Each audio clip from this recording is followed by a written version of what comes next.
ये सिंपली सा इसका मतलब ये है कि अगर 40 EMA के नीचे कोई स्टॉक है, if a stock is quoting below 40 EMA, you have to be cautious and you have to be strict.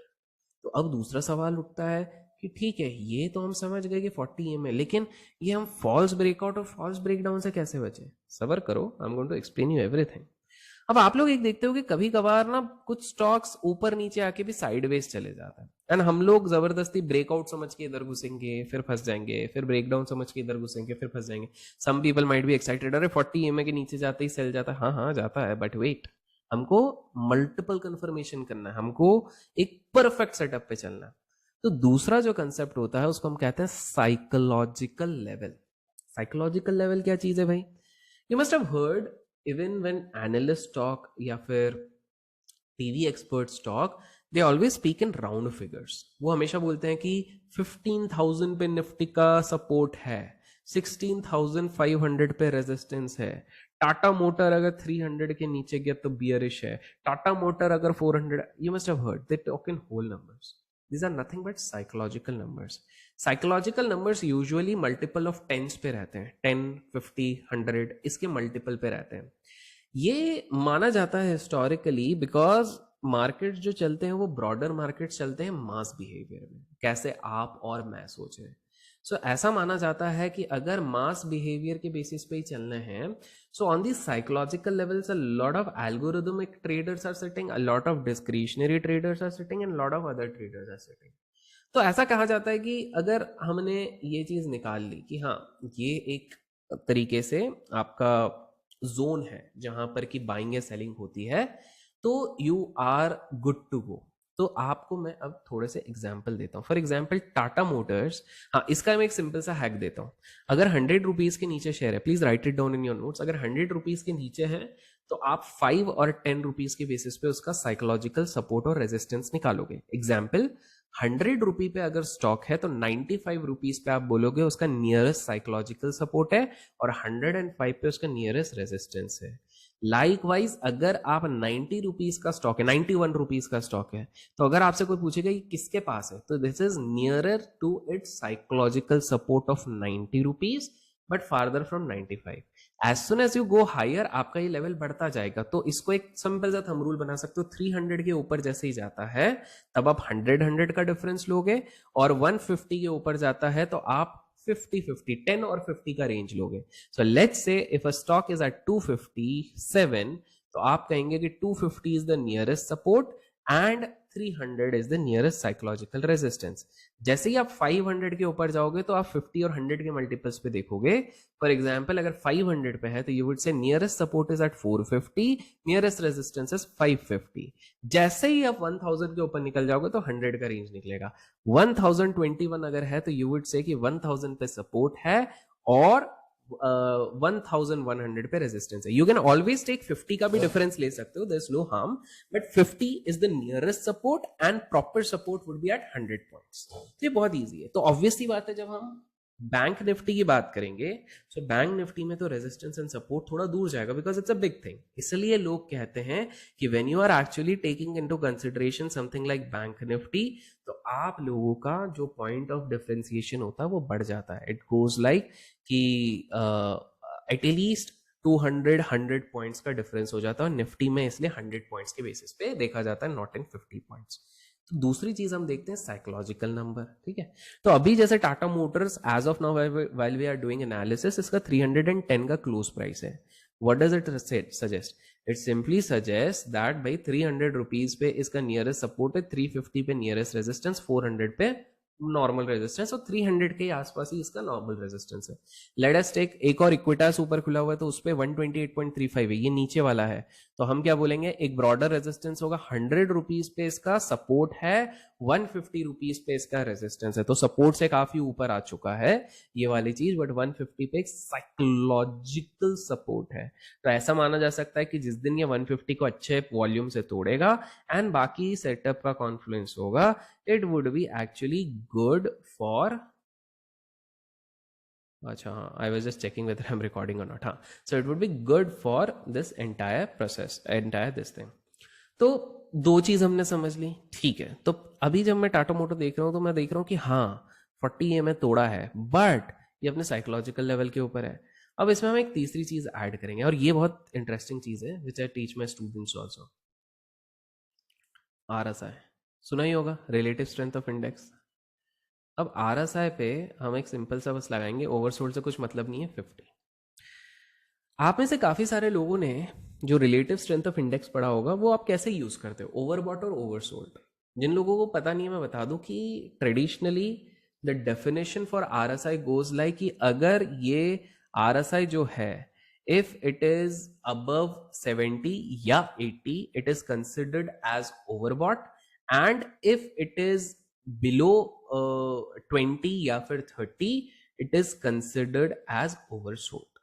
Ideally RSI का कैलकुलेशन मैक्सिमम लोग ऐसे करते हैं, ठीक है, बट हम इस तरह से नहीं करते क्योंकि टेक्निकली अगर आप एक बार को सोचोगे, डोंट यू थिंक कि अगर हम लोग इस बेसिस पे कैलकुलेशन करें कि भाई अगर ये हो गया, सपोर्ट हो गया इधर पे या फिर रेजिस्टेंस हो गया यहाँ पे, तो आपने बहुत बार देखा होगा कि there are stocks which go above 70 and sustain above 70 80 for a extended period of time.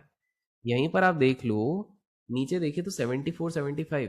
ये टाटा मोटर अगर किसी ने इधर बोलता ओवर बॉट है और 75 77 से if that person would have started selling it, अभी तक तो उसकी खटिया उखड़ गई होती भाई, क्योंकि ये देखो, right. So don't you think even when I show Reliance ने जब अपना रनअप चालू किया था, तो आप एक चीज देखोगे, ये जैसे फॉर एग्जाम्पल रनअप हो रहा है, तो रिलायंस तो for very extended period of time remained above 70, 70 के ऊपर ही था।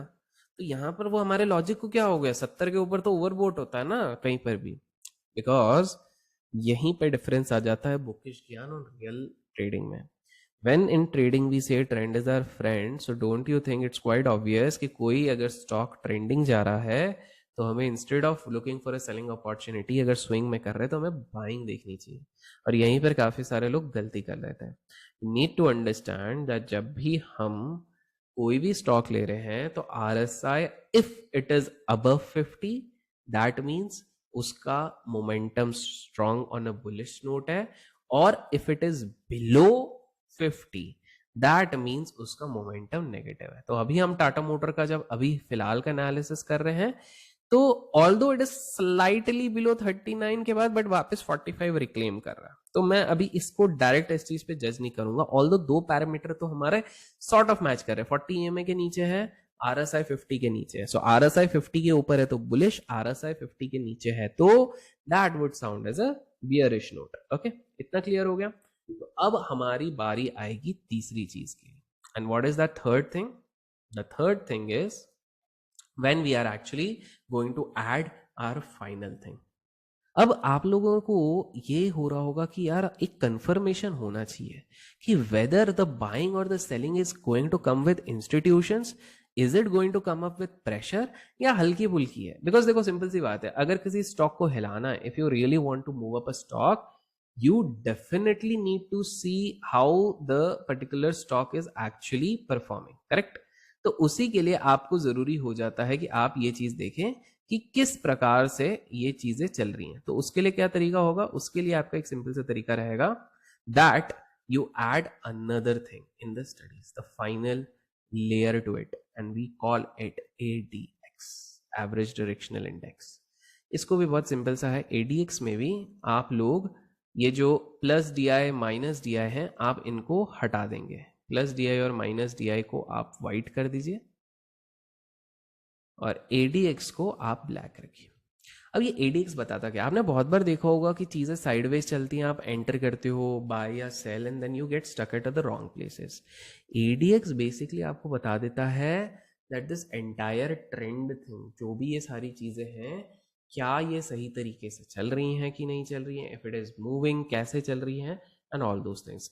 सो आप यहां पर एक चीज देखो कि ADX जब भी 24 25 के ऊपर, राइट दिस नंबर समवेयर, ये राइट हैंड कॉर्नर पे आपको दिखेगा ADX कितने पे चल रहा है, 24 और 25 पे है, इसका मतलब वहां पर बड़े प्लेयर्स इंस्टीट्यूशंस पार्टिसिपेट कर रहे हैं।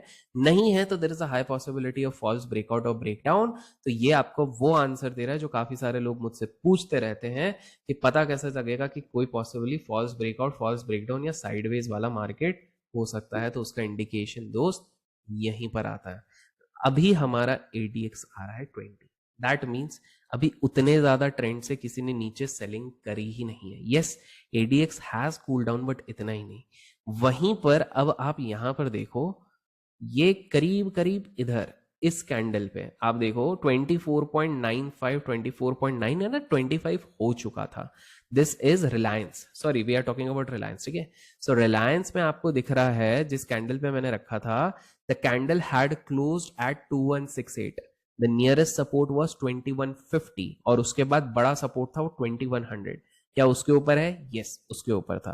But the candle was more like doji. But बाकी पैरामीटर्स देखिए, ये 25 पे चले गया है, आरएसआई 50 के ऊपर चले गया है और मूविंग एवरेज 40 के ऊपर था. तो अगर किसी को इतने डल वॉल्यूम मार्केट में भी 4-5 दिन का ट्रेड लेना था तो क्लोजिंग बेसिस पे 2170 के बेसिस पे जा सकते थे, या फिर next day open is equal to low हो गया विच वॉज इवन बेटर 2157.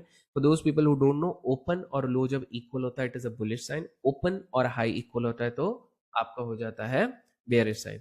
और उसके बाद अगर आपने 3-4 दिन भी रखा होता तो you would have gained decent profit in Reliance. अब आपको एक चीज यहां पर नोटिस जरूर करनी है, दैट यहां पर वापस eight this particular place Reliance वापस ऊपर जाने की कोशिश करी, but look at ADX. ADX आपको वहां पर बचा सकता था कि बॉस ADX is 20, भले ही RSI is even RSI at that point of time had not reached 50 के नीचे ही था. तो अगर दोनों चीजें वहां पर हो जाती तो that would have been much much much better. ठीक है, तो अब हम कुछ क्लासिक एग्जाम्पल, चलो पहले रिलायंस पे ही देख लेते हैं. निफ्टी 50 का स्टॉक है, तो क्या हम इस पूरी रैली को पकड़ सकते थे? अब आप यहां पर ध्यान से देखिए, ठीक है, पूरे टाइम पे आप ट्रेंडिंग देखिए. इधर थोड़ा ईज हुआ, उसके बाद आप इधर से देखिए ऊपर आया. अभी तक एडीएक्स कूल डाउन नहीं हुआ था 23, 24, बार बार रिस्पेक्ट किया 40 ईएमए को. आरएसआई भी ऊपर, एडीएक्स भी ऊपर और तड़ तड़ तड़ तड़ तड़ तड़ तड़. हाँ, यहां पर आप देखिए एडीएक्स धीरे से कूल ऑफ होगा. नीचे देखिए, एकदम नीचे, एकदम नीचे थोड़ा सा कूल ऑफ हो रहा था, but again took a support around 40 EMA और फिर तड़ तड़ तड़ तड़ तड़ तड़ तड़. तो अभी मैं सिर्फ ट्रेंड बता रहा हूं, देन आई टेल यू कि आप स्टॉप लॉस इसमें कैसे रखोगे, टारगेट कैसे सेट करोगे, वो सारी चीजें. And just look at this beauty, ADX ran up to 41, चलते जा रहा है, रिलायंस चलते जा रहा है. एंड यहां पर आप देखिए at one point of time RSI at this particular day was close to 80. Just imagine अगर आप ट्रेडिशनल मीन से बोलते अरे भैया आरएसआई तो चले गया है इतना ऊपर, अब यहां से तो शॉर्ट करेंगे, you would have been badly trapped. Moral of the story is कि हमें थियोरेटिकली बहुत चीजें सही नहीं सिखाई जाती. सो यू जस्ट सी, आराम से चलता गया, फिर एडीएक्स थोड़ा कूल ऑफ होगा. अब आप यहां पर देखेंगे, शुड बी शॉर्ट नहीं, बिकॉज शॉर्ट के लिए भी आपको, अगर आपको सेल भी करना है तो 25 के ऊपर होना चाहिए एडीएक्स, बाय भी करना है तो 25 के ऊपर. सो फॉर एग्जाम्पल जो मैंने इंडसेंट का सेल किया था इन अराउंड फेब एंड मार्च, तो आप एक चीज देखोगे, मेरे पास सोने पे सुहागा था. The first thing which I saw 40 EMA को तो तोड़ दिया था, ठीक है. And I am sort of a little aggressive trader, but still मैं आप